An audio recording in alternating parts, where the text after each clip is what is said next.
Agarwal Ganga ট্ৰেডাৰ্ছৰ owner যিমানখিনিলৈকে মই জানো তেখেতৰ লগত মোৰ 7-8 বছৰৰ পৰা ভাল বন্ধুত্ব আছিলে। তাৰপিছত আজি 3 মাহমানৰ আগৰ পৰা তেখেতে মোক প্ৰপ'জেল কৰি আছে যে আমি ফিউচাৰত ভালকৈ থাকিম, তোমাক মই বিয়া পাতিম। তো তেনেকেই বস্তুখিনি আৰম্ভ হৈছিলে আৰু তেখেতে মই নিজৰ প্ৰত্যেকটো কথা তেখেতক কৈছিলোঁ যে মোৰ আগৰ পাষ্ট লাইফত এনেকুৱা হৈ আছে তেনেকুৱা হৈ আছে, তো সেইখিনি বস্তু মোক অকণমান সময় লাগিব, তাৰ পাছতহে মই ডিচাইড কৰিব পাৰিম। তেখেতেও মোক কৈছিলে যে উপজাচি হয় হ'ব দিয়া 6 মাহ পাছত আমি বিয়া পাতিম। এতিয়া বৰ্তমান ময়ো ছেটেল হৈছোঁ, তুমিও ছেটেল হৈ লোৱা আৰু এতিয়া তোমাৰ সমস্ত ৰেছপনচিবিলিটি মই ল'ম।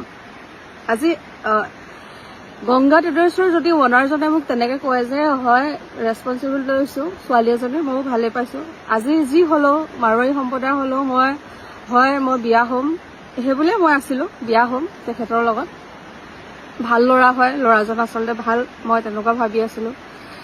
তাৰপিছত তেখেতে মোক কয় মানে মই যোৰহাটত থাকোঁতে যে ব'লা আমুকত যাওঁ পাৰ্টি কৰিম, কিবা খাম মেলিম ব'লা যাওঁ।